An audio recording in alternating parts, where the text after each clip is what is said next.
Monsieur le leader de l'administration. Présidente, il y avait un débat en cours sur les systèmes 2046 à 2049, alors on peut remettre les noms qui étaient au tableau. Alors, nous allons reprendre. Sur ma liste, j'avais Mme Boivin-Roy, M. Rotran, Mme Montgomery et M. Parizeau. Puisque Mme Boivin-Roy n'est pas là pour l'instant, je vais procéder tout de suite avec M. Rotran. Est-ce que vous souhaitez prendre la parole tout de suite? Oui. Allez-y, M. Rotran.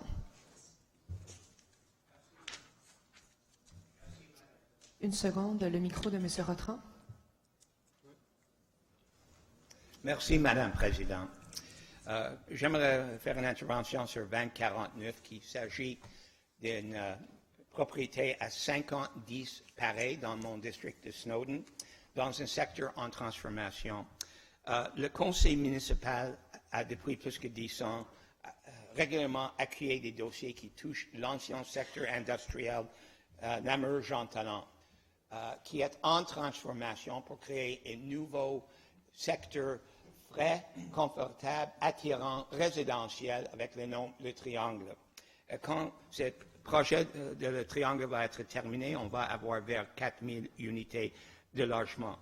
Et c'était conçu comme un projet, pas seulement de transformer une ancienne zone industrielle, mais de créer quelque chose de nouveau, d'axer vers le métro Namur pour attirer des gens qui étaient dans le banlieue, pour revenir en ville et pas nécessairement d'avoir une voiture parce que le transport en commun offre une façon alternative pour voyager dans la ville. Et vous devez savoir que ce secteur est 10 minutes par métro de le centre-ville de Montréal, 12 minutes par métro. Et aussi, à l'autre côté, 15-20 minutes de l'aéroport de Montréal. La localisation est très, très intéressante. Et le projet est grand réussite. Et j'aimerais reconnaître l'appui que j'avais eu toujours le projet Montréal dans ce dossier. Richard Bergeron, comme chef, a dit que c'est un projet innovatrice, un exemple aux autres développements à Montréal. Et Josie Duplessis, même quand elle était présidente du comité exécutif, était très, très ouverte et a aidé à assurer que l'argent pour l'infrastructure nécessaire était fait. Ce qui est proposé aujourd'hui est une dépense de 9,1 millions de dollars plus taxes pour l'achat de ces propriétés. Et c'était une négociation très, très difficile qui a duré plus que 3 ans. Premièrement, je dois reconnaître quelqu'un qui n'est plus avec nous autres, Russell Copeman, qui est vraiment investi dans ce dossier. Il travaille fort et je dois reconnaître que le dossier n'était pas laissé tomber par la nouvelle administration qui a travaillé aussi. En décembre dernier, Catherine Harel-Bourdon, le président de la Commission scolaire du Montréal, a rencontré les élus de notre arrondissement et on n'était pas capable de dire qu'on est en négociation pour ce bâtiment. Il y a une revendication très forte qui vient de le quartier pour que la ville aide avec la création de nouvelles écoles dans le secteur pour desservir le secteur. La négociation est difficile parce qu'on ne parle pas seulement avec un propriétaire. Il y a 17. Le propriétaire majeur dans cette conglomération est Ivanhoe Cambridge avec 25% de la propriété. Il y a 16 autres, incluant une succession, quelques compagnies à numéro et quelques individuels. Donc, c'est difficile aussi. Ils ont compris que la localisation est importante pour la ville et il a demandé plus que la valeur marchande. Et finalement, on paye légèrement plus que la valeur marchande. Et je me tiens à ce que la commission d'examen des contrats a dit, qu'en examinant ça, ils pensent que c'est dans les fourchettes acceptables pour la ville, surtout le potentiel de le site pour réaliser les objectifs de la ville. Je dois dire que le dossier ne dit pas qu'est-ce qu'on va faire avec le terrain. Pour moi, c'est clair, il y a un besoin. Il y a des gens qui vont dire, pourquoi voulez-vous une école là? Il y a une autre à 350 mètres, l'école des Nations, Coin, Vizina et Victoria. C'est vrai, sauf pour 3 ou 4 facteurs. 1, la rue Jean-Talon est très achalandée, c'est 2 quartiers différents. 2, le CSDM a déjà nous indiqué que l'école des Nations est pleine à craquer. Il y a des trailers qui ont été ajoutés à certaines époques. Et c'est un quartier d'accueil. Il y a beaucoup d'immigration à Côte-des-Neiges. Et il y a beaucoup de jeunes familles qui s'installent. La projection des nombres d'étudiants à École des Nations semble dire qu'il va rester presque plein pour le long terme. Et en même temps, on veut attirer des familles dans le secteur du Triangle. On veut le garder là. Donc, l'idée d'avoir une école est importante. Le problème est, on ne peut pas juste donner cette école au CSDM. On n'est pas le gouvernement du Québec ni le ministère de l'Éducation. Donc, ça va prendre une négociation pour arriver à un projet qui travaille pour tout le monde. Le bâtiment actuel sur le site, c'est 2 étages, c'est clair, c'est ça qui va être démoli, qui va laisser vacant le site et va nous donner des options. J'aimerais suggérer qu'il y ait un deal qu'on peut arriver avec un projet mixte, logement et une école. Et l'idée d'avoir un logement social sur ce site est très intéressante. Si, par contre, on n'est pas capable d'arriver à une entente avec le CSDM pour quelle raison, non pourquoi, on a toujours l'option de construire un logement là-bas et combler un besoin créant. Ce n'est pas seulement qu'il y a 22 000 noms sur la liste d'attente de OMHM, mais dans le quartier, il y a plus que 1000 personnes qui restent sur la liste pour logement familial. Et il y a aussi une grande liste de personnes pour des logements pour des gens âgés.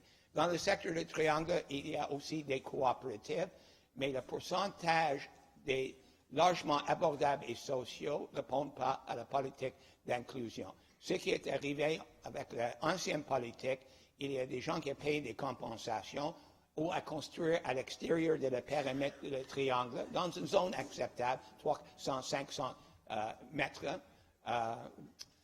Mais effectivement, la demande pour des logements sociaux chez nous dépasse notre capacité de livrer.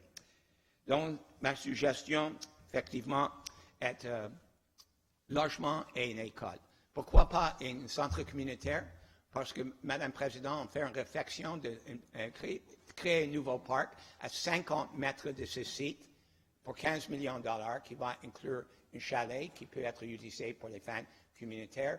Et la ville est en train actuellement d'élargir le chalet dans le parc Mountain Sites qui est à 150-200 mètres de ce site qui est utilisé par les groupes communautaires. Donc, ça me semble naturel de faire quelque chose d'innovatrice, école et logement. Mais quand même, le dossier nous donne une certaine flexibilité parce que ça ne dit pas qu'on a fait une promesse irrévocable pour une école. J'imagine qu'on va faire une négociation sérieuse avec le CSDM. Mais pour le coût de construction de l'éventuelle école, ce doit être le gouvernement du Québec et pas nous autres. Merci beaucoup. Merci beaucoup, M. Rotran. Alors, la parole à Mme Montgomery. Est-ce que ça marche? Oui. Oui. Merci, Madame la Présidente. Est-ce qu'il y a un bénévole qui veut tricoter lorsque je parle? Monsieur Rotran. J'aimerais parler sur le point 20.49 aussi. Alors, nous devons créer des quartiers qui sont des milieux de vie complètes et de qualité pour les citoyennes et les citoyens, et non simplement des endroits pour se loger. Les administrations antérieures ont commis des erreurs et ne pas aménageant assez de lieux ouverts sur la communauté dans le Triangle. Aujourd'hui, nous corrigeons ces erreurs. Avec l'acquisition de terrains au 50-10 Pareil, nous investissons dans les résidents du Triangle. Ce terrain sera à vocation communautaire. Je suis heureuse de répondre aux besoins historiques des résidents du Triangle. En adoptant la motion 20.49, nous devons investir dans les espaces qui pourront répondre aux besoins de la communauté. Merci. Merci beaucoup, Mme Montgomery. La parole à M. Parizeau. Merci, Mme la Présidente. Écoutez, un droit de réplique, ça va, Mme Roy, M. Pérez, 47-48. Bon. En droit de réplique 47-48, c'est pour donner la réplique à Mme Boivin-Roy hier qui nous a questionné sur l'accessibilité universelle dans les arénas de la ville, donc tout le programme qui a été mis en place depuis plusieurs années. Vous étiez à l'administration, vous le savez. Donc, il va y avoir une reddition de compte à la suite de la fin du programme. Il reste quelques arénas à rénover, mais je répondrai par une réponse écrite là, plus spécifique à Mme Boivin-Roy sur cette question-là. Je voulais juste souligner aussi le travail des services des sports sur l'ADS+, aussi. Lorsqu'on fait des réflexions maintenant dans l'installation sportive, on inclut l'ADS+, dans nos réflexions pour pouvoir avoir une vision plus inclusive, pas nécessairement uniquement sur l'accessibilité universelle. Donc, je voulais le souligner, mais je vais répondre pour l'accessibilité universelle à Mme Boivin-Roy par une lettre écrite. Merci. Merci beaucoup, M. Parizeau. La parole au chef de l'opposition. Merci. Donc, c'est sur le point 49, si je ne m'abuse, c'est pour l'achat de la propriété dans le triangle. Donc, ce sont des bonnes nouvelles pour les Montréalais et pour les Montréalaises, pour les résidents de Côte-des-Neiges, Notre-Dame-Grâce, notamment pour ceux du secteur du triangle. Je pense que tout le monde reconnaît que lorsqu'on développe des nouveaux quartiers, on a différents besoins. Et je trouve ça intéressant que Madame la mairesse de l'arrondissement tient à souligner, elle a fait aujourd'hui dans son allocution et également lors de l'entrevue qu'elle a donnée la semaine passée, comme quoi elle veut, entre guillemets, corriger les erreurs du passé. C'est à son droit de pouvoir décrire cela, mais je pense que le sommaire décisionnel reconnaît certains éléments, notamment que c'est son prédécesseur qui a commencé, qui a amorcé les discussions pour justement acquérir cette propriété. C'est M. Russell Copeman qui a amorcé cela, et non Mme Montgomery ni Projet Montréal. Maintenant, M. Russell Copeman lui-même, il avait hérité d'une situation et d'un développement en devenir. Oui, certains, on peut reconnaître que, à travers différentes décisions, on est allé de l'avant, la Ville de Montréal, l'arrondissement était de l'avant, dans des situations qui sont peut-être moins que optimales. On est prêt à évidemment reconnaître cela. Je pense qu'il faut aussi reconnaître les sommes importantes qui ont été investies lors du dernier mandat pour justement acquérir des terrains verts. Est-ce que cela aurait dû faire plus tôt? Oui, fort probablement, absolument. Est-ce qu'on aurait pu peut-être sauver certaines sommes? Peut-être. Ça a été négocié de gré à gré, donc on n'a pas dû exproprier. Cela, évidemment, en lui-même, a pu sauver énormément d'argent. Et on est en train de voir que le secteur du Triangle est un quartier en devenir incroyable à travers les principes de développement durable, de TOD, et qui pourra et continuera à être un terrain exemplaire. Ce que je trouve intéressant, et pour faire un peu référence aux commentaires de mon collègue Rotran, dans l'article, Mme Montgomery a affirmé comme quoi il y a des fortes possibilités que ça soit utilisé pour une école. Elle a dit, si on ne peut pas s'entendre avec la commission scolaire, peut-être on pourra faire d'autres usages.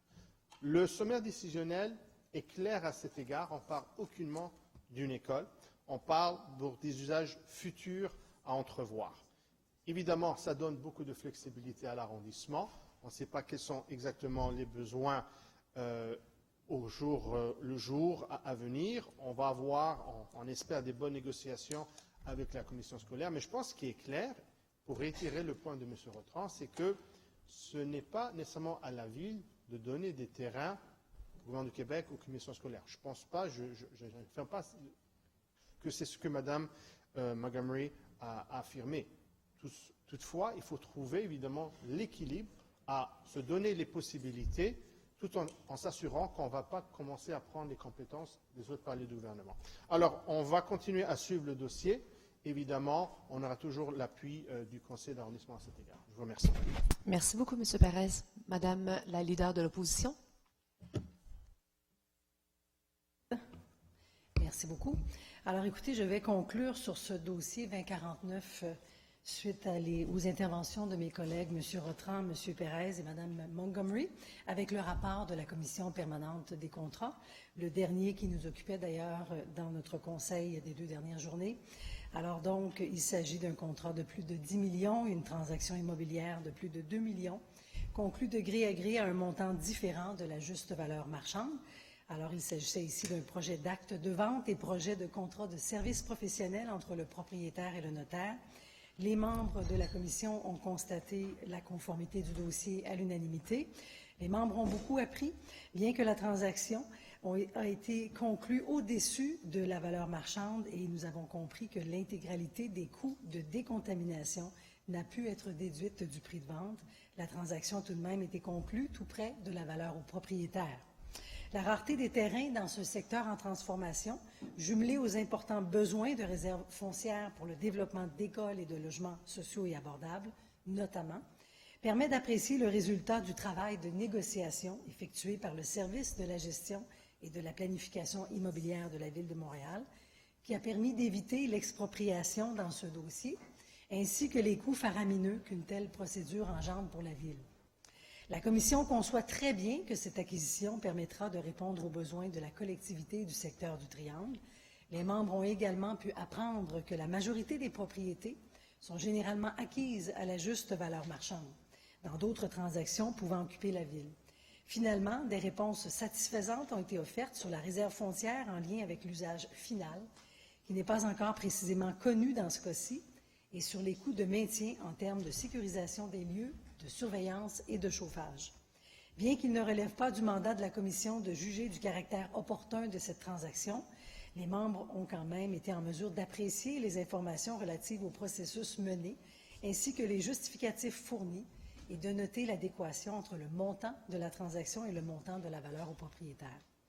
De plus, la Commission a été informée que sur la centaine de dossiers menés annuellement par le service, très peu de transactions conclues de gré à gré et dépassant la juste valeur marchande doivent passer devant la Commission des contrats. Alors, c'est une bonne nouvelle. La Commission a également discuté de la possibilité de formuler une recommandation dans son bilan annuel concernant la notion de juste valeur marchande, afin qu'une fourchette de prix puisse être établie et non pas seulement des prix fixes. Alors, bien sûr, nous vous reviendrons en fin d'année à cet effet-là. Et, Madame la Présidente, je me permets une petite note tout d'abord pour remercier mon collègue Christian Arsenault de m'avoir remplacé dans la séance d'après-midi pour la Commission des contrats.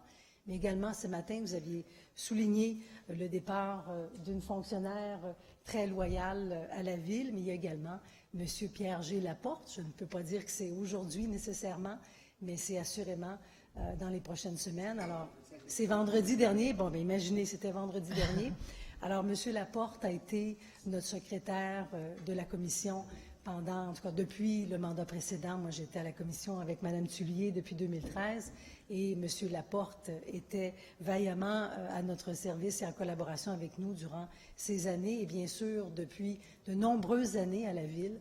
Alors, je tiens publiquement à offrir, en collaboration avec mon collègue Christian Arsenault, nos plus sincères remerciements à M. Laporte pour tout le travail effectué pour la Ville de Montréal.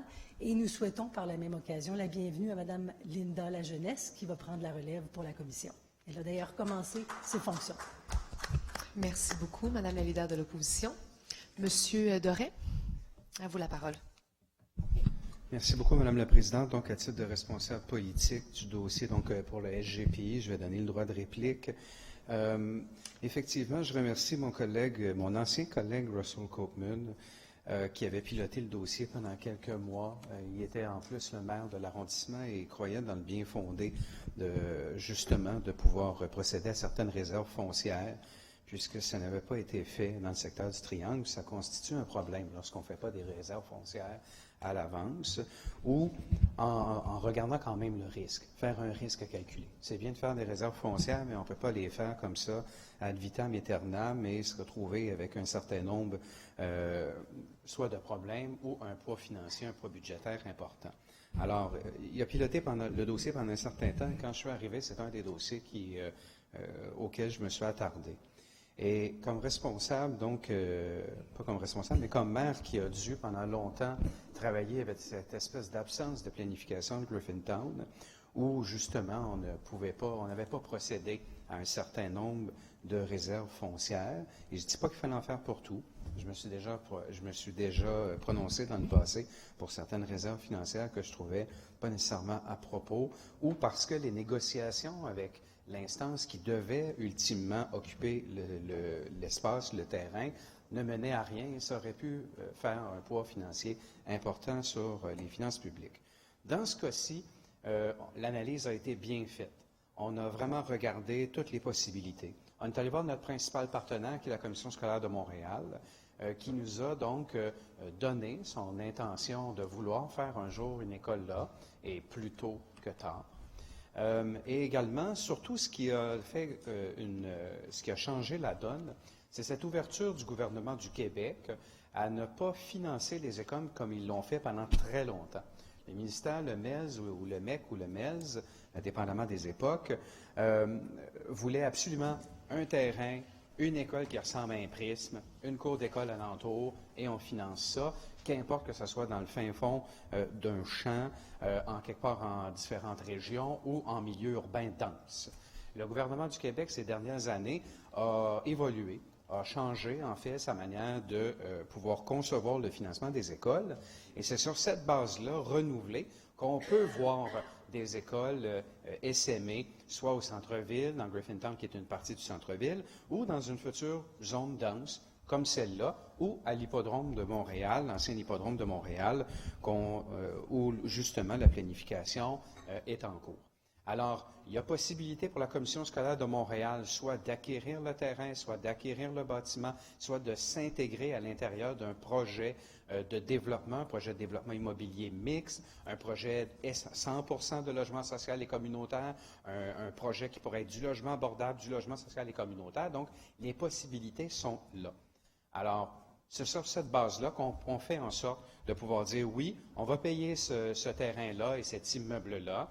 On réserve les fonds nécessaires dans le budget actuel et dans le cadre budgétaire tel que c'est indiqué et on avance avec nos partenaires pour que ce soit plus tôt que tard. Alors, c'est vraiment avec enthousiasme que je demande à l'ensemble des membres de ce Conseil d'adopter ce sommaire qui, en plus de surcroît, a obtenu l'aval, donc une recommandation favorable de la Commission d'examen des contrats. Alors, je pense que c'est un bon pas et cette administration fait la preuve, une fois encore, qu'une saine planification passe justement par utiliser l'ensemble du coffre à outils réglementaire, de l'ensemble des instruments dont on dispose pour faire en sorte que le développement soit un développement durable et intelligent. Merci beaucoup.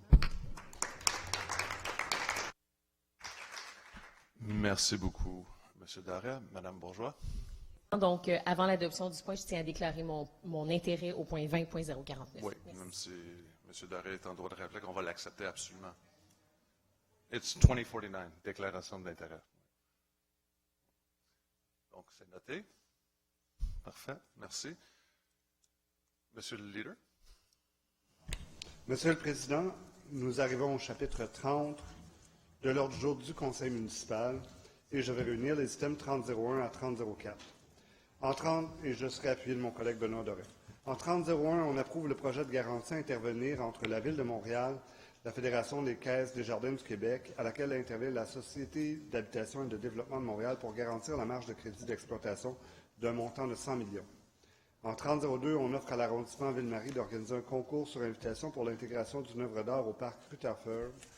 En 30.03, on adopte une résolution de contrôle intérimaire visant à interdire toute nouvelle construction, agrandissement, opération cadastrale et tout morcellement de l'eau fait par aliénation sur le territoire illustré sur le plan intitulé « Territoire d'application » joint à l'annexe A de la résolution. Et en 30.04, on mandate le service des finances afin de produire un rapport préélectoral sur l'état des finances de la Ville de Montréal au plus tard le 30 juin 2021. Monsieur le chef de l'opposition. Merci, Monsieur le Président. Ça serait sur le 30.04. Évidemment, c'est un dossier qui a une petite historique, une historique depuis presque le début du mandat, de ce mandat actuel. Pour rafraîchir la mémoire à ce Conseil, on avait, en janvier 2018, présenté une motion où on voulait créer un bureau indépendant du budget afin qu'il puisse permettre aux élus et éventuellement aux candidats l'opportunité d'avoir deux choses.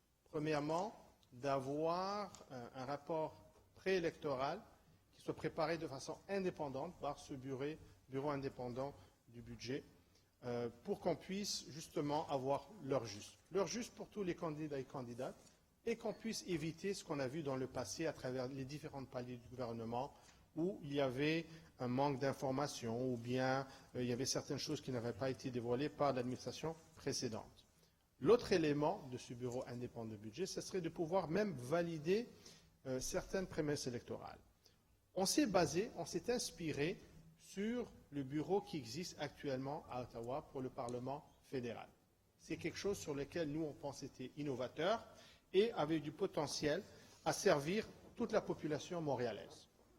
L'administration, à ce stade-ci, au mois de janvier 2018, a voté contre notre motion, mais avait évidemment dit qu'ils étaient plus intéressés à avoir le modèle qui se fait à Québec, donc où il y aurait un rapport financier qui soit préparé, ensuite validé par le vérificateur général du Québec. Et c'est à ce moment-là que l'administration a effectivement annoncé son intention, sa volonté, je dirais, d'aller de l'avant dans ce sens-là. 1 an et demi plus tard, donc en juin 2019, on apprend à travers le rapport de la vérificatrice générale comme quoi elle n'a pas encore reçu de mandat et que bien que ça planait dans l'air, rien n'avait été établi. À ce moment-là, mon collègue M. De Souza avait posé une conseil lors de la plénière à cet égard-là. Immédiatement après, on a décidé d'être proactif et nous avons déposé, selon les délais au début août, au sein du service du greffe, une motion, la motion qui peut-être sera débattue, peut-être pas, plus tard au 65-01. Alors, par la suite, on apprend la semaine dernière que le comité exécutif ajoute un dossier. On voit la date qui est clairement indiquée concernant la création de ce dossier par M. Lamontagne, qui est le 13 août dernier. Alors, on lit dans ce sommaire décisionnel comme quoi il y a eu, entre guillemets, des discussions depuis certains mois à cet égard. Ce qu'on peut dire, c'est qu'au mois de juin, d'après le rapport de la vérificatrice générale, il n'y avait rien qui avait été discuté ou établi à ce stade-ci, donc ce serait tout simplement postérieur. En tout cas, on est content de voir qu'il y a un dossier où, que ce soit à travers ce mandat ou que ce soit à travers nos motions, qu'un mandat sera donné de façon formelle au bureau de la vérificatrice générale, qu'elle puisse aller de l'avant avec un rapport préélectoral pour que tous les candidats et candidates aux prochaines élections aient leur juste concernant les états des finances de la Ville de Montréal pour 2021 et également pour les projections pour 2022. Évidemment, vous allez comprendre qu'on pense que notre formation sur Montréal a été très proactive sur ce dossier-là. Évidemment, c'est une décision qui appartient ultimement à l'administration d'aller de l'avant, ayant une majorité à cet égard-là. Moi, j'aurais deux questions à cet égard sur ce dossier-là. Et puis, je serai disposé à retirer notre motion et appuyer le mandat qui est présenté, si je peux avoir des éclaircissements à cet égard-là. Premièrement, dans la note des lecteurs, il n'y a aucune personne qui est listée. Ma question, c'est que, hormis des discussions qui ont eu lieu à travers le sommet décisionnel, est-ce que cette proposition, notamment sur l'aspect des finances, sur les crédits budgétaires, est à la satisfaction du bureau de la vérificatrice générale? C'est un enjeu qu'elle avait soulevé dans son rapport, comme quoi elle va avoir besoin de crédits additionnels. Le sommaire décisionnel qui est devant nous nous dit qu'on va en traiter par après. Je veux être rassuré que cette façon de procéder est à la satisfaction de la vérificatrice générale. Premier point. Deuxième point, la date à laquelle l'administration propose que ce rapport soit dévoilé, ça soit au mois de septembre 2021. Donc, on parle de moins de 2 mois avant l'élection. Nous, on avait proposé au mois d'août 2021. On serait intéressé, on aimerait savoir si, de la part de l'administration, il y aurait eu une ouverture à pouvoir permettre que cette information soit disponible publiquement d'ici le conseil du mois d'août 2021 au lieu du mois de septembre. La raison est fort simple. Si on veut permettre à des candidats et des candidates ou des partis politiques de pouvoir faire des promesses électorales en sachant toute l'information, sachant que le mois de fin septembre, ça ne donne pas beaucoup de temps aux candidats, candidates éventuels de pouvoir justement prendre connaissance et de préparer leur plateforme électorale, nous pensons, nous soumettons qu'il serait préférable, dans un objectif d'avoir un terrain qui est égal pour tout le monde, afin de permettre à tous les candidats ou partis et formations politiques de pouvoir prendre des engagements, avoir le temps de préparer une plateforme électorale avec cette information-là. La conséquence, c'est qu'il n'y aurait pas assez de temps. C'est que les différentes candidats vont devoir peut-être attendre, et là, ça sera un peu rapide.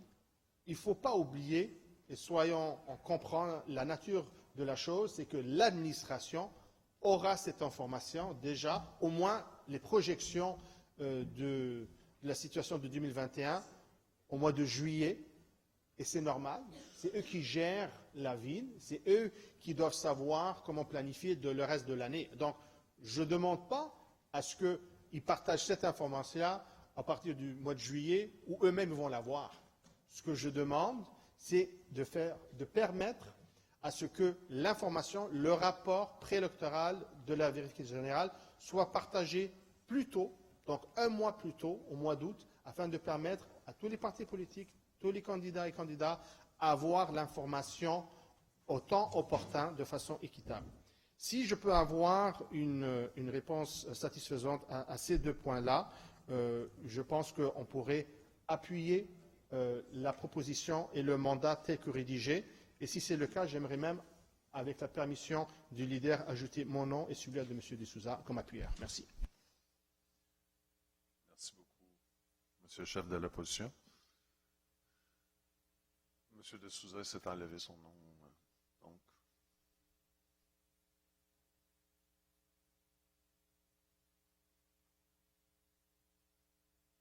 M. Darret, oui.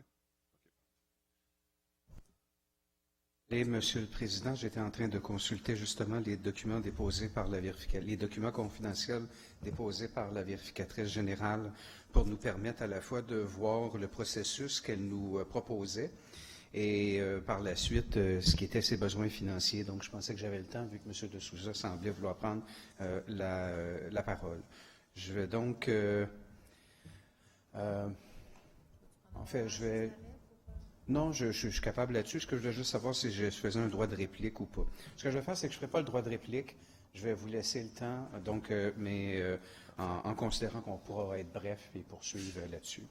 Donc, en fait, je vous rassure en fait sur vos deux questions, Monsieur le chef de l'opposition. Le mandat que nous avons donné à la fois au service des finances et par la suite à la vérificatrice générale est en phase avec le cheminement critique, le premier cheminement critique, parce qu'on pourra y travailler pour d'autres mandats de la vérificatrice générale. Donc, la vérificatrice générale a calqué le modèle québécois, et c'est pour ça qu'elle nous demandait de voir tout le processus et la procédure avant, auditer le tout, et une fois qu'elle est sûre, dans le fond, que tous les processus sont clairs, que tout est bien identifié, et qu'elle puisse voir les bases sur lesquelles les gens qui procèdent à la confection du budget sont tout à fait correctes. Par la suite, elle dit qu'importe ce qu'on rentre dans la machine, des différents intrants, il en sortira toujours les mêmes extrants. Alors, c'est ce qu'elle nous a dit. Alors, c'est donc là-dessus qu'on s'est basé pour pouvoir pondre, en fait, ce mandat et surtout les dates charnières qui sont mentionnées. Alors, si on regarde la formation qui a été donnée par la vérificatrice générale un peu plus tôt cet hiver, je crois, ou au printemps hâtif, c'est ce qu'elle mentionnait. Elle avait reçu la vérificatrice générale du Québec et elle a calqué le même processus. C'est ce qui lui faisait dire, d'ailleurs, aussi qu'elle avait besoin de plus de ressources. Dans une rencontre que j'ai faite avec elle il y a environ un mois ou quelque chose comme ça, la vérificatrice générale n'était pas à même de pouvoir identifier les sommes nécessaires précises. Ce qu'elle mentionnait, c'était qu'elle avait besoin donc de ressources additionnelles, des ressources additionnelles, dans le fond, à son propre bureau, mais capable également d'avoir recours à des ressources additionnelles budgétaires pour pouvoir adjuger des contrats, donc de services professionnels. Besoin de pouvoir octroyer utiliser des honoraires professionnels pour s'adjoindre aux besoins l'aide soit d'économistes, soit d'actuaires ou de choses comme ça. Et c'est nécessaire, dans le fond, dans l'audit des processus. C'est ça qu'elle a besoin. Et donc, elle ne pouvait pas me dire j'ai besoin de 50 000, 100 000, 250 000, 300 000 $, mais elle nous a donné une fourchette dans laquelle nous étions relativement à l'aise, je vous dirais. En fait, la raison pour laquelle il n'y a pas une identification précise du budget nécessaire, c'est d'une part, elle n'est pas capable de nous le pondre exactement, parce que ce qu'elle dit, c'est que c'est un processus qui est dynamique. C'est une première. Elle va voir au fur et à mesure qu'elle audite les différents processus de combien elle a besoin. On s'est entendu donc que ce serait correct, qu'on était à l'intérieur d'une fourchette qui nous allait. Et par la suite, une fois qu'on aura fait le premier exercice, il n'y aura pas besoin de sommes récurrentes. Les processus sont clairs, sont audités. Alors, cette démarche-là n'a pas besoin d'être refaite, disons, dans l'année 21 plus 4, 25. Donc, dans l'année 25, n'a pas besoin en 24, 25 de refaire cet exercice-là en vue d'un rapport préélectoral 2025. Alors, c'est la raison pour laquelle vous n'avez pas d'intervention aux finances, mais les finances sont à l'aise et on ne parle pas d'un bureau de plusieurs personnes nécessaires à son bureau. Alors, voici pour vous rassurer. Je vous recède la parole si vous voulez. Oups. Merci, M. Darren. Monsieur le chef de l'opposition. Merci, M. Doré, pour les précisions. Donc, si je comprends bien, il y a eu des discussions, comme vous l'avez dit, d'une fourchette. Et cette fourchette, l'administration est tout à fait à l'aise avec la fourchette qui a été discutée avec la vérificatrice générale. Donc, je comprends qu'on veut évidemment garder la confidentialité de cette information-là. Si vous nous affirmez ça, donc on est à l'aise. Et sur le deuxième point, sur la question des dates butoirs et de la date en demandant que ça soit plutôt que le rapport soit déposé au mois de septembre, mais plutôt que le mois d'août, est-ce qu'on peut avoir votre réponse là-dessus ou bien vos commentaires là-dessus, dans le sens que, pour les raisons que j'ai évoquées, ça serait, je pense, de façon plus équitable pour tous les candidats éventuels. Et j'aimerais remercier à M. Doré le fait qu'il n'a pas invoqué le droit de réplique afin de permettre cet échange constructif. Merci beaucoup, M. le chef de l'opposition. M. Darret. Cette fois-ci, en droit de réplique, donc, on a justement adopté le cheminement critique que nous propose la vérificatrice générale. Elle s'est donné quelques moments légers, donc, de flexibilité, mais on n'est pas à faire en sorte que, pour un premier exercice, on pourrait raccourcir ce qui a été donné. Donc, on a vraiment calqué sur ces demandes et c'est la raison pour laquelle on parle d'un rapport de la vérificatrice générale en septembre dans notre dossier. Alors, on est vraiment dans le cheminement critique qui a été proposé. On ne pourrait pas raccourcir. Ceci dit, comme je le mentionne, dans un exercice subséquent, considérant qu'il y a certains éléments qui n'ont pas besoin d'être reproduits et certains éléments qui sont de non récurrents, donc non récurrents, on pourrait peut-être raccourcir peut-être d'un mois à ce moment-là, mais pas dans le premier exercice. De toute façon, on gagnerait tous à avoir les informations plus vite, là, mais ça ne sera pas le cas. Donc, c'était mon droit de réplique, M. le Président. Merci beaucoup, M.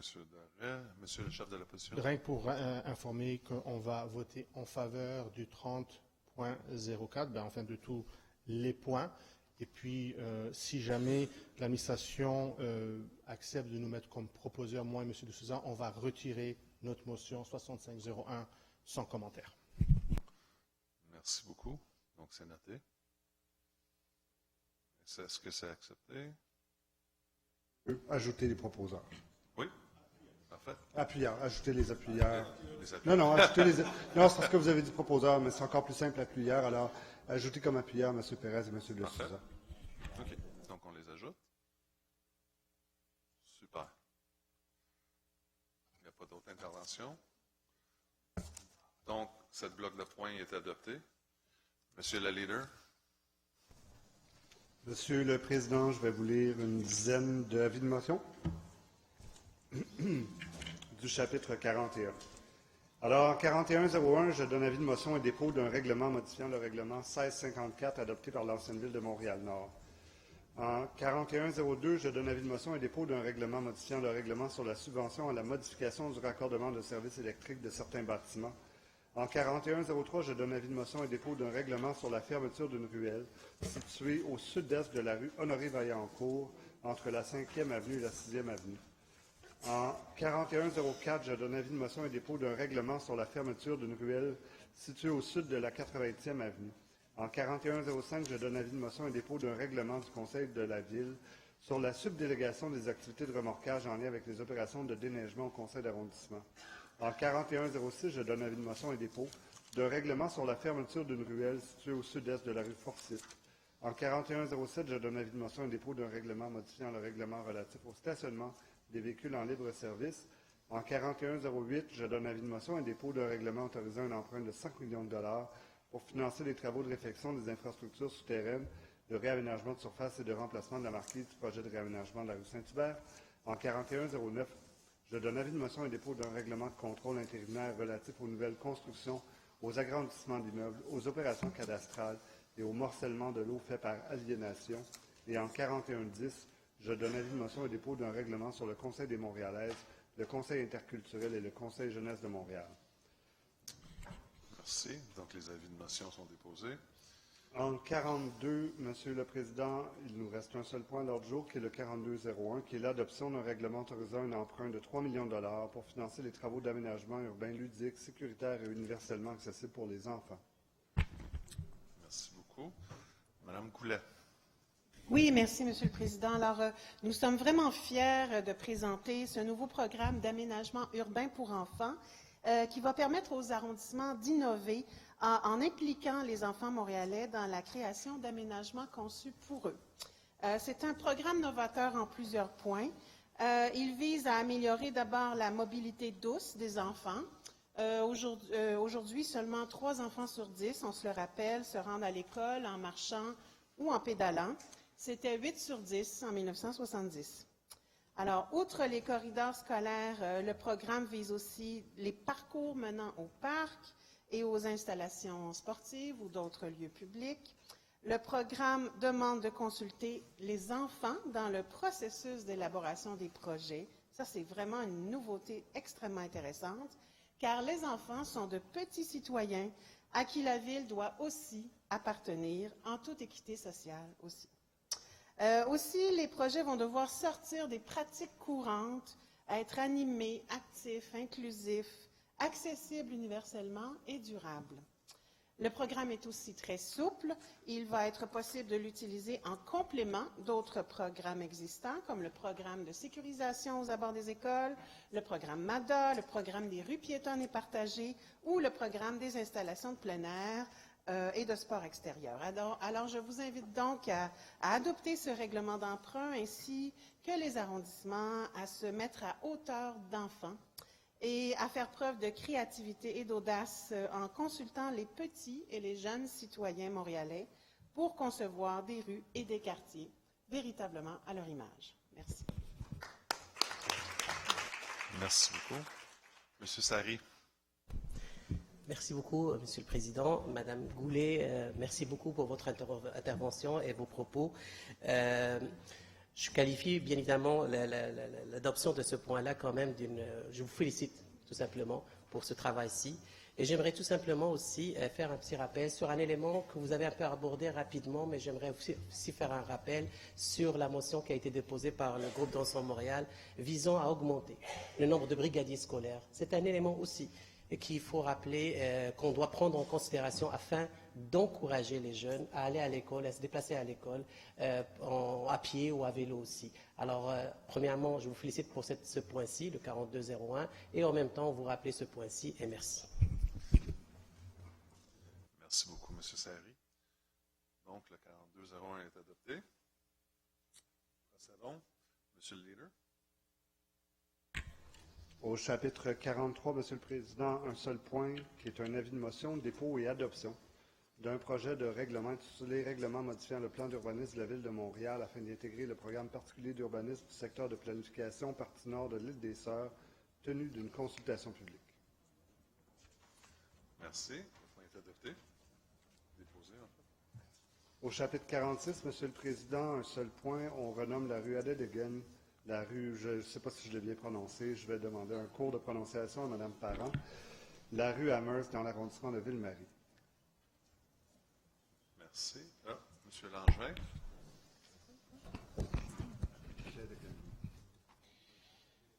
C'est pour le 4601, évidemment. Nous trouvons, dans le fond, c'est pour le renommer la rue Agateken. Nous trouverons peu de gens pour s'opposer au changement de nom de la rue Amherst, qui, depuis trop longtemps, faisait honte à notre ville. Les horreurs commises et dites par le général Amherst ne seront jamais oubliées dans l'histoire des nations autochtones et de la nation québécoise. Les noms de rues ne reflètent pas froidement l'histoire factuelle. Pour rendre hommage aux illustres personnages de notre histoire, il est souvent coutume de nommer des rues à leur nom. Il n'y a aucune raison de rendre hommage à ce sinistre général. À la demande de nombreux citoyens québécois et autochtones, l'administration précédente avait déjà promis de changer le nom de cette rue dans un esprit de réconciliation avec les Premières Nations. Il s'agit d'un second pas symbolique important après avoir ajouté le pain blanc sur le drapeau de Montréal. Nous sommes heureux de voir que l'administration actuelle a décidé d'honorer la promesse de l'administration précédente et de positionner la Ville de Montréal comme un exemple à suivre pour d'autres villes de l'Est du Canada où on trouve encore des rues Amherst. Changer le nom d'une rue qui fait l'objet d'une contestation aussi unanime va de soi si la Ville est sincère dans son processus de réconciliation avec les Autochtones. Le choix Adedegen est judicieux. Il rappelle que ce sont les liens fraternels qui doivent régir nos relations de nation à nation. Il rappelle que l'histoire est aussi faite de plusieurs moments de collaboration entre les peuples. Pour ces raisons, il fait plaisir à l'opposition d'appuyer ce changement de nom. Merci. Merci beaucoup, M. Langevin. Mme Parent. Merci à tous. Merci, M. Langevin, pour votre prise de parole. Je vais me permettre d'abord un tout petit cours de prononciation.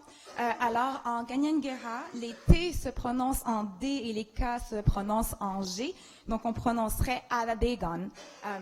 Je le répète, Adedegen. Vous pouvez aussi m'entendre sur le site de la Ville de Montréal prononcer le nom si vous souhaitez l'entendre à répétition pour bien vous l'approprier. Mais comme le disait notre mairesse lors de l'annonce, l'essentiel, c'est que nous soyons tous unis autour de cette dénomination et je sens donc que c'est bien le cas. Merci. Comme le disait M. Langevin, tout à fait, Amherst a été un personnage qui a eu des propos et des pratiques génocidaires dans notre histoire. Et je suis d'autant plus ravie que nous prenions le chemin d'une dénomination qui fait honneur à la fraternité et au concept donc de fratrie, de sœurs, de frères, d'amitié entre les peuples pour parler d'un espace de notre ville et rendre hommage donc à une relation harmonieuse entre les peuples et tout particulièrement avec les peuples autochtones à Montréal. Le 21 août 2017, le Conseil municipal de Montréal votait à l'unanimité l'adoption de la Déclaration de l'ONU sur les droits des peuples autochtones. 2 ans plus tard, presque jour pour jour, nous posons un geste concret de respect de ces droits. Adedegen, qui signifie frères et sœurs en Kanien'kehá:ka, la langue de la nation Mohawk, Kanien'kehá:ka, est donc un nom qui a un impact réel sur le respect des droits des peuples autochtones. Cette dénomination, en effet, répond directement aux articles 8, 11 et 15 de la Déclaration de l'ONU sur les droits des peuples autochtones. L'article 8 stipule que les Autochtones, peuples et individus, ont le droit de ne pas subir d'assimilation forcée ou de destruction de leur culture. L'article 11 stipule que les États doivent accorder réparation par les biais de mécanismes efficaces qui peuvent comprendre la restitution, mis au point en concertation avec les peuples autochtones, en ce qui concerne les biens culturels, intellectuels, religieux et spirituels immatériels qui leur ont été pris sans leur consentement préalable, donnés librement et en connaissance de cause ou en violation de leurs lois, traditions et coutumes. Restaurer un nom, redonner une dénomination autochtone sur un territoire non cédé, c'est répondre à cet article. L'article 15 stipule que les peuples autochtones ont droit à ce que l'enseignement et les moyens d'information reflètent fidèlement la dignité et la diversité de leur culture, de leurs traditions, de leur histoire et de leurs aspirations. Les États prennent des mesures efficaces en consultation et en coopération avec les peuples autochtones concernés pour combattre les préjugés et éliminer la discrimination et promouvoir la tolérance, la compréhension, de bonnes relations entre les peuples autochtones et toutes les autres composantes de la société. Vous savez, dans cette enceinte, souvent on rend hommage à des moments forts de l'histoire de respect des droits humains. J'espère qu'aujourd'hui, on comprend l'impact et l'importance du geste que nous posons en se donnant les moyens de faire un geste à l'échelle de notre ville concret de respect des droits des peuples autochtones. Donc, ce n'est pas un hommage d'un geste passé, c'est la concrétisation d'un geste aujourd'hui. C'est d'autant plus fort, je pense. Et puis, ce geste vient aussi répondre à 4 des 6 axes de travail de notre projet de réconciliation. Donc, nous sommes cohérents avec nos actions, avec nos objectifs, avec notre vision. Nous avons, par ce processus, favorisé la relation de nation à nation, je tiens à le dire. Les communautés de la nation Mohawk ont fait partie de l'ensemble du processus du choix du nom Aradegon. Ce sont des aînés et des experts, des leaders culturels autochtones qui ont participé avec la Ville de Montréal, avec nos experts, à trouver ce nom extraordinaire et hautement symbolique.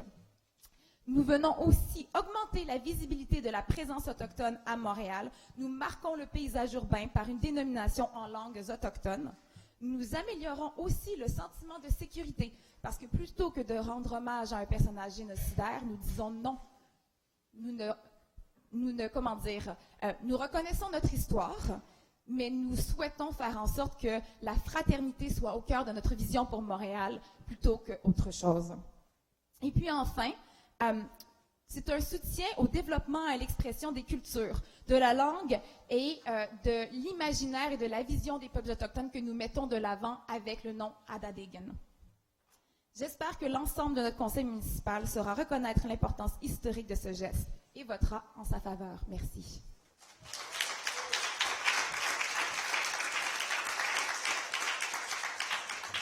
Merci, Mme Parent. Donc, le point est adopté. Monsieur le leader.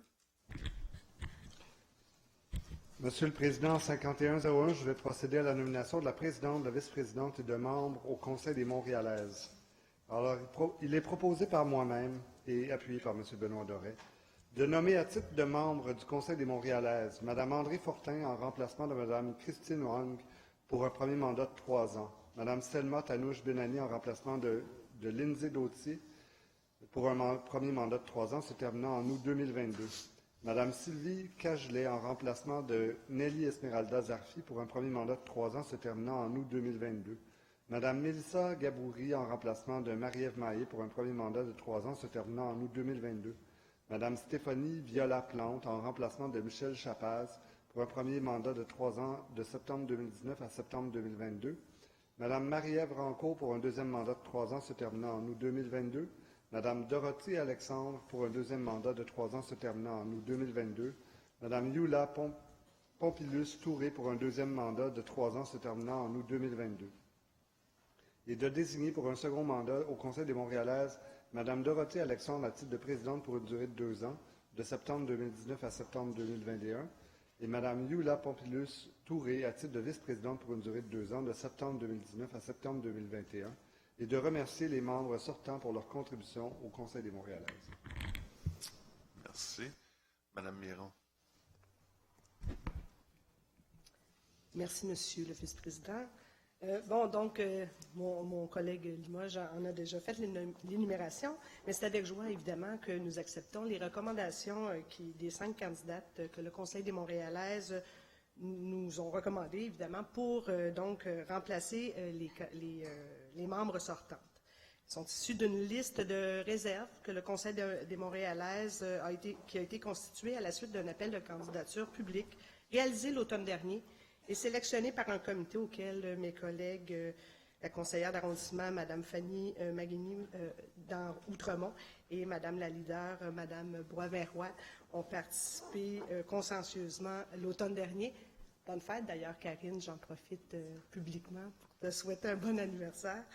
Alors, il y a Mme André Fortin, Selma Tanouche Benani, Stéphanie Viola-Plante, Sylvie Cagelet et Mélissa Gadouri, qui feront leur entrée au Conseil des Montréalaises. Alors, elles ont été choisies en fonction des besoins de la composition actuelle du Conseil des Montréalaises. Elles ont été sélectionnées pour leur expertise, soit la recherche, la connaissance des enjeux des politiques publiques, les communications, leur diversité en termes d'origine ethnoculturelle, d'âge et de situation de handicap, leur connaissance d'enjeux traités actuellement au Conseil des Montréalaises, par exemple l'intersectionnalité, LGBTQ+, les aînés, la violence faite envers les femmes, le logement, et ainsi que par leurs arrondissements respectifs de Verdun, Rivière-des-Prairies, Rosemont-la-Petite-Patrie, La Chine, le Plateau-Mont-Royal. Alors, lors de l'Assemblée du 12 juin dernier, il y a eu des élections pour le poste de présidente du Conseil des Montréalaises ainsi que pour le poste de vice-présidente. Et heureusement, on a notre super Dorothée Alexandre et Yula Pompilus-Touré, qui étaient déjà présidente et vice-présidente sortantes, qui ont été réélues dans leurs postes respectifs. Alors, je profite de l'occasion aussi pour remercier et saluer la contribution de celles qui nous quittent. Ils vont toujours rester proches quand même, les filles. Alors, les 5 membres qui nous quittent sont Christine Yoang, qui a fait un mandat de 3 ans, Lindsay Daudier pour un mandat, Nelly Esmeralda Sarfi, 1 an et 4 mois, et Marie-Ève Maillé pour 1 an et 4 mois. Et une amie personnelle qui a consacré 2 mandats consécutifs, donc 6 ans, c'est beaucoup, Mme Michelle Chapaz. Merci beaucoup.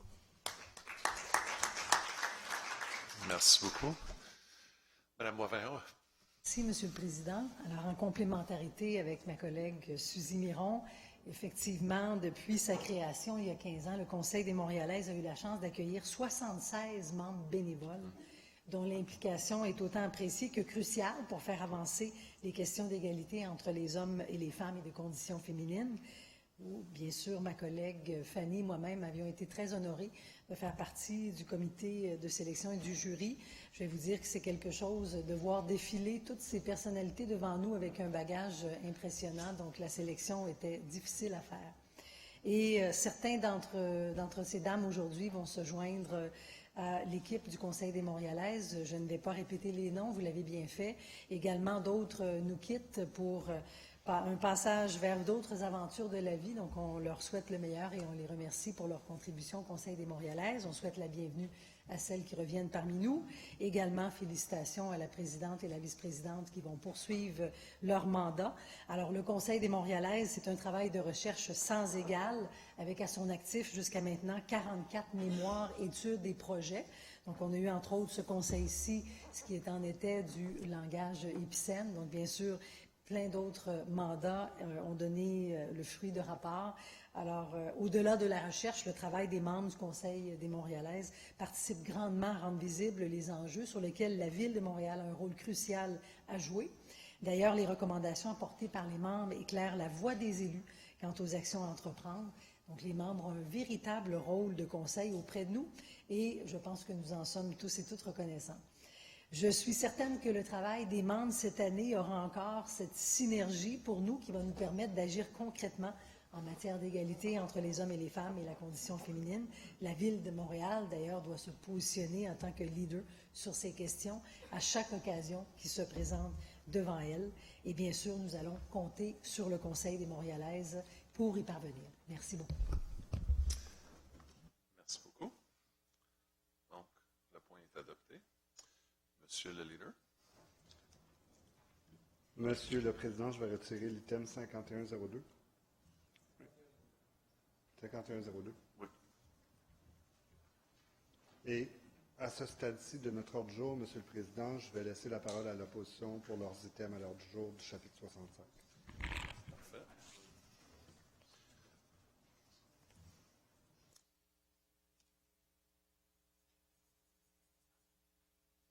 Monsieur Miali?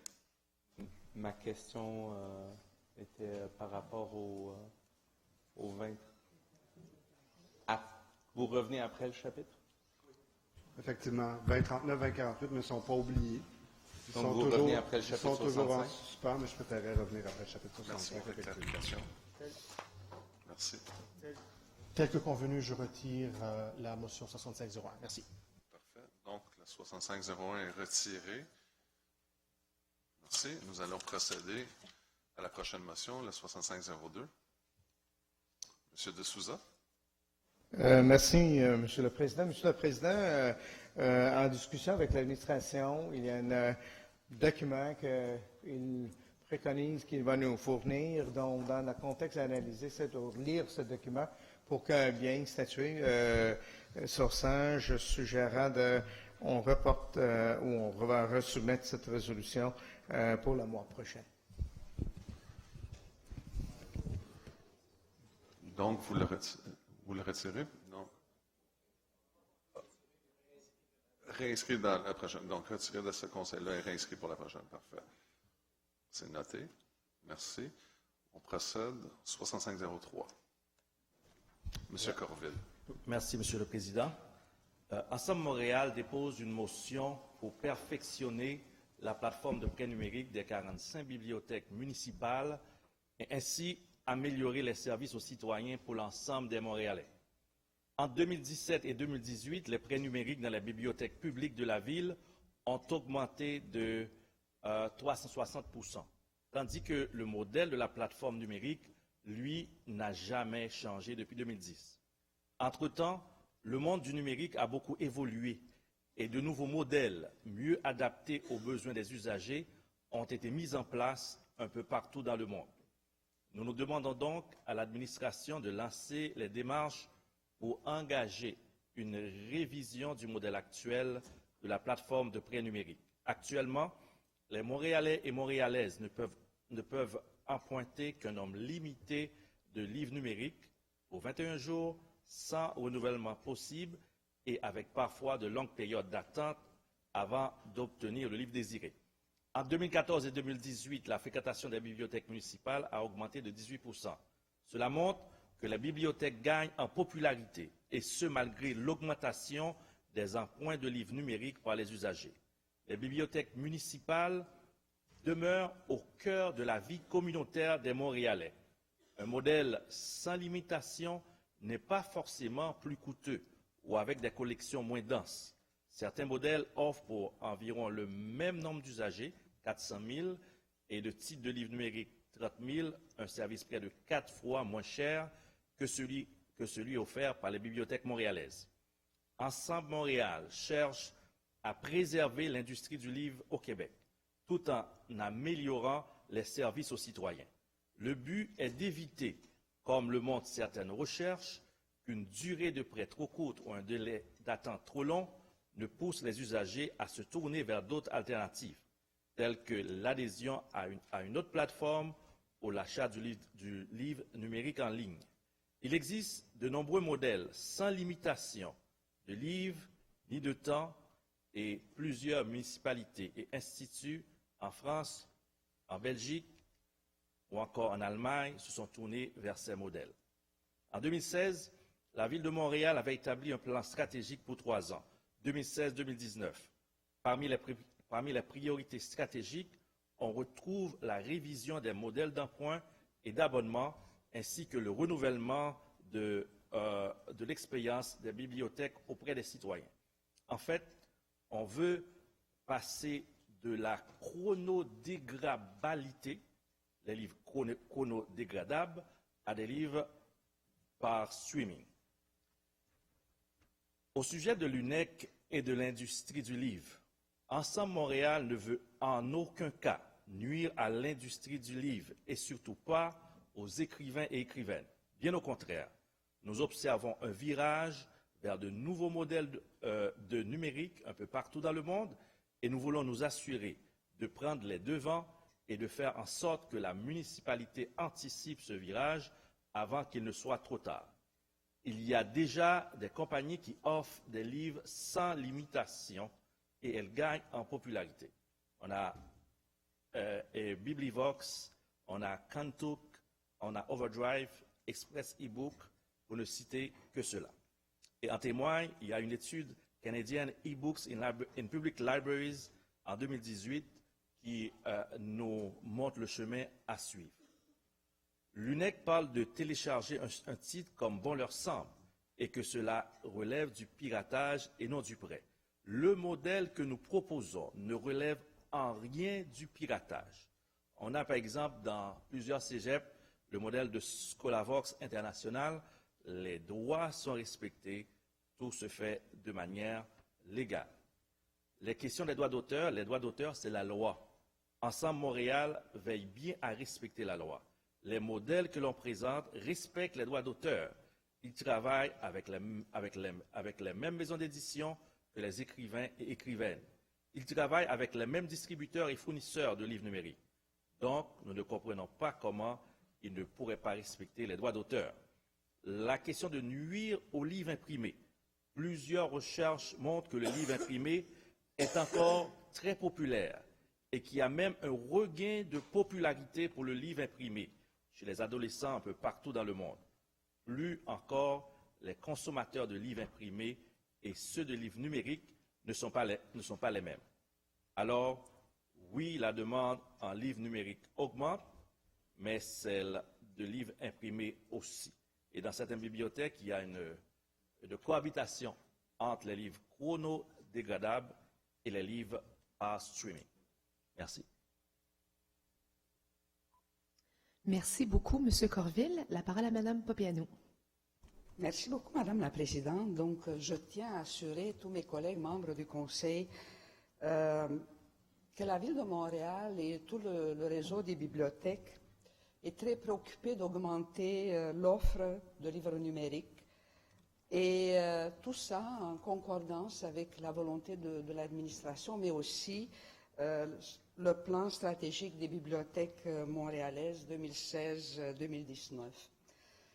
Nous pouvons aussi, tel que mentionné par mon collègue, une hausse importante de la collection de livres numériques qui a augmenté de 260% entre 2014 et 2018, qu'il y a plus de 100 000 livres numériques qui sont disponibles pour le prêt, que nous allouons près de 15% du budget total alloué pour l'achat des livres numériques, et que ce budget va surtout pour l'achat des nouveaux titres, mais aussi pour augmenter pour des exemplaires supplémentaires pour les livres qui sont en demande, donc qui sont très populaires.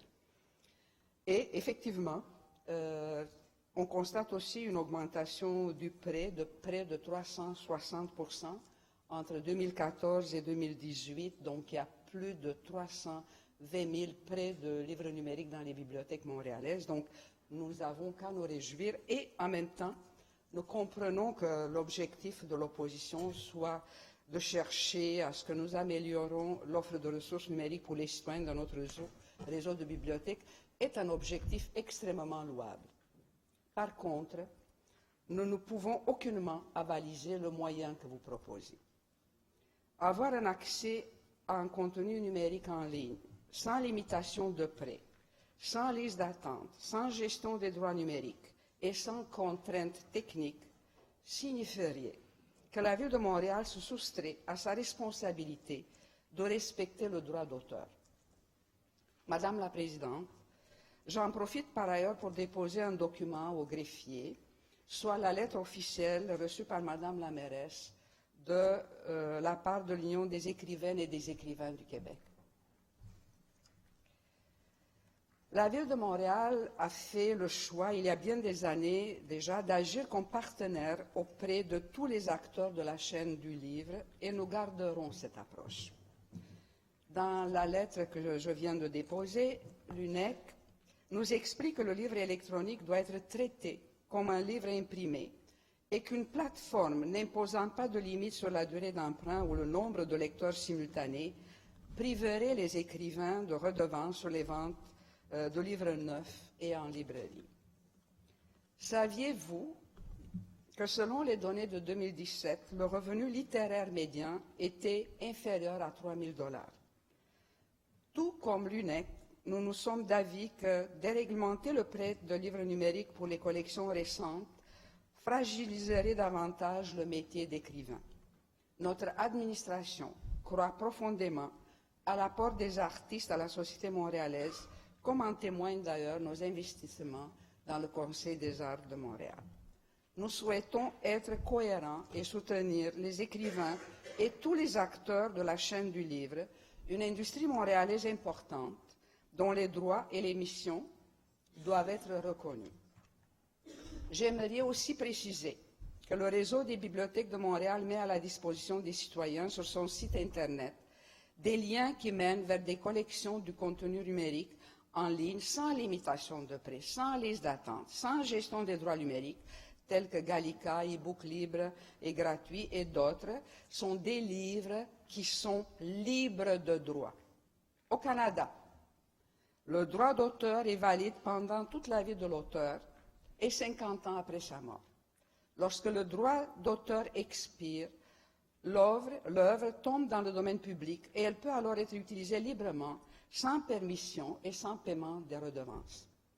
La plateforme que nous utilisons, prénumérique.ca, est issue d'une volonté commune de l'Association des bibliothèques publiques du Québec, du réseau Biblo du Québec, de la Banque, et a bénéficié du soutien du ministère de la Culture et des Communications du Québec ainsi que de la SODEC.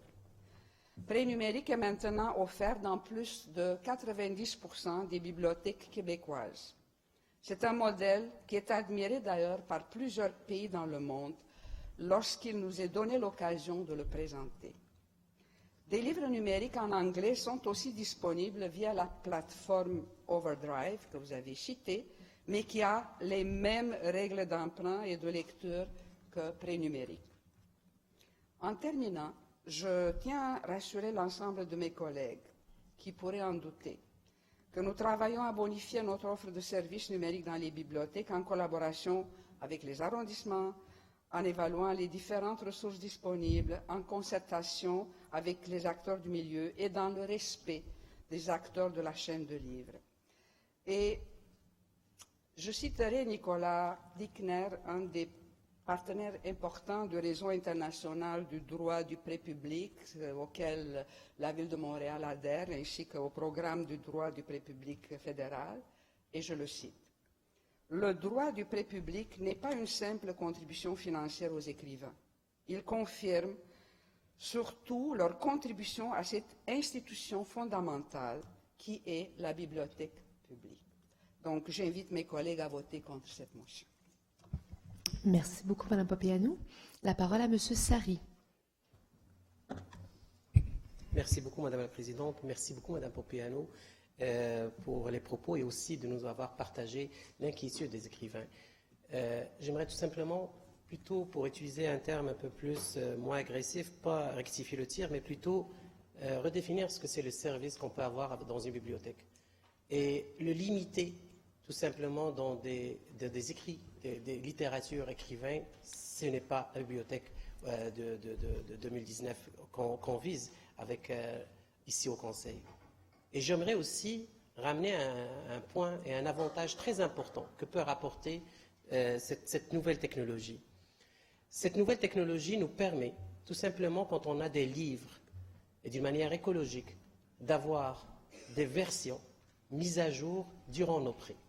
C'est parce que ce n'est pas juste de la littérature, des écrits de littérature. On peut avoir aussi des livres académiques, des livres scientifiques, des livres de recherche. Et ce qui arrive avec ces livres-là, surtout, c'est que plusieurs éditions sortent, et plusieurs versions sortent, et plusieurs mises à jour sortent, ce qui arrive que le livre papier, tout simplement, reste dans les rayons, et les gens cherchent les dernières éditions. Ce qu'on le peut, et ce qu'on peut éviter avec ces nouvelles technologies et avec ces emprunts, ou durant l'emprunt même, on peut bénéficier facilement, d'une manière automatique, d'une mise à jour des éditions. Alors c'est ce que je voulais aussi ramener, ne pas seulement limiter le service de la bibliothèque à ce niveau-là, mais aussi voir les avantages qu'on pourrait avoir dans d'autres types d'écrits et dans d'autres types de livres qu'on peut retrouver dans la bibliothèque. Merci.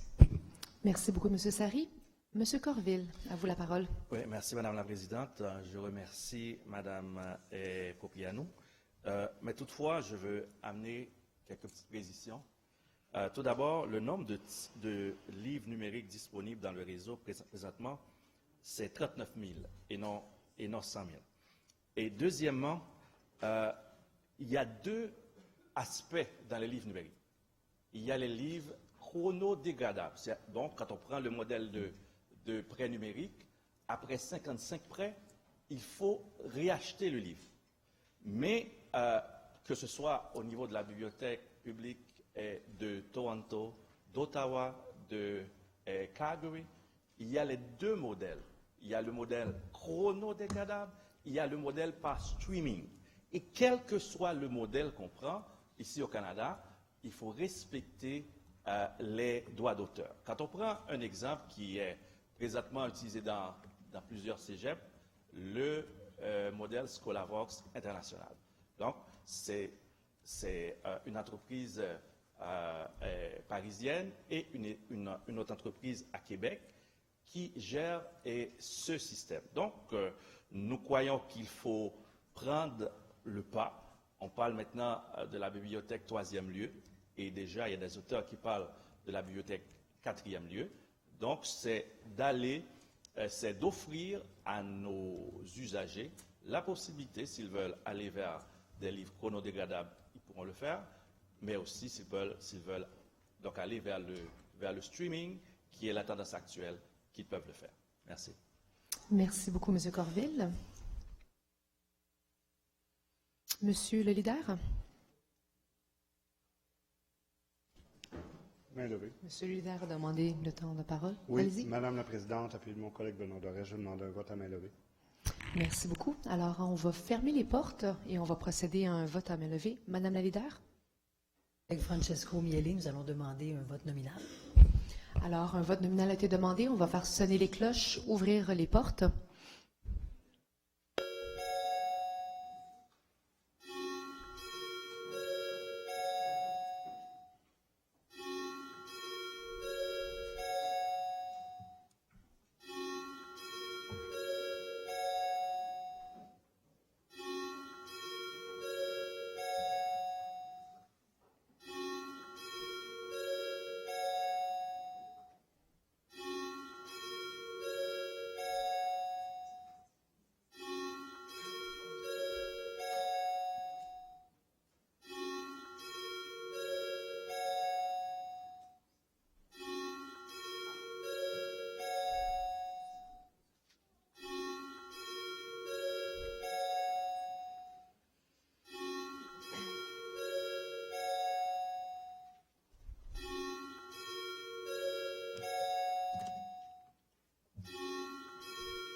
Merci beaucoup. Alors, on va éteindre la cloche, on ferme les portes et on va procéder au vote. Je vais peut-être laisser à tous les membres de rejoindre leur chaise. Parfait. Alors, on va garder le silence pendant le vote. Monsieur le greffier. Madame la mairesse, Monsieur Doré, Madame Popianou, Monsieur Wallet, Madame Goulet, Monsieur Caldwell, Madame Lavigne-Lalonde, Monsieur Baudry, Madame Filato, Monsieur Croteau, Madame Tuillier, Monsieur Parenteau, Monsieur Parizeau, Monsieur Limoges, Madame Moserolles, Monsieur Sauvé, Madame Miron, Madame Giguère, Madame Parent, Monsieur Norris, Madame Bourgeois, Monsieur Marinacci, Madame Bodanovic, Monsieur Desarblais, Madame Montgomery, Monsieur Ryan, Madame Sigouin, Madame Gosselin, Madame Watt, Monsieur Tomlinson, Monsieur Normand, Monsieur Downey, Monsieur McQueen, Monsieur Arsenault, Madame Rouleau, M. Posé, M. Pérez, Mme Boivin-Roy, M. Miellé, Mme Black, M. De Souza, M. Sari, Mme Gianou, M. Salem, M. Bass, Mme Latenzio, Mme De Ross, M. Corville, M. Langevin, Mme Rossi, Mme Descaries, M. Perry, Mme Clément Talbot, M. Gay, M. Bissonnette, Mme Barbe.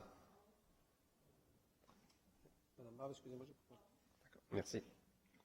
M. Deschamps, Mme Zarac, M. Miranda, Mme Hainaut, Mme Fumagalli, M. Rapana, M. Rotran,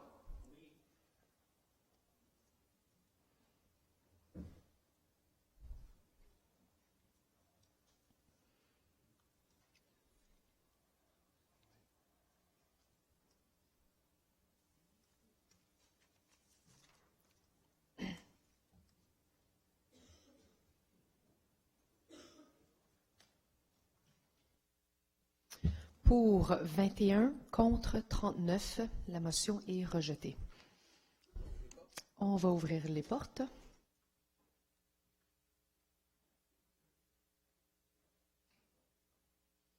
Alors, on va poursuivre. Ah ben non, je viens de voir l'heure, je m'excuse. Oui. Alors, non, M. Parenteau, on va les manger et on va revenir à 14 heures. Bon appétit. Merci.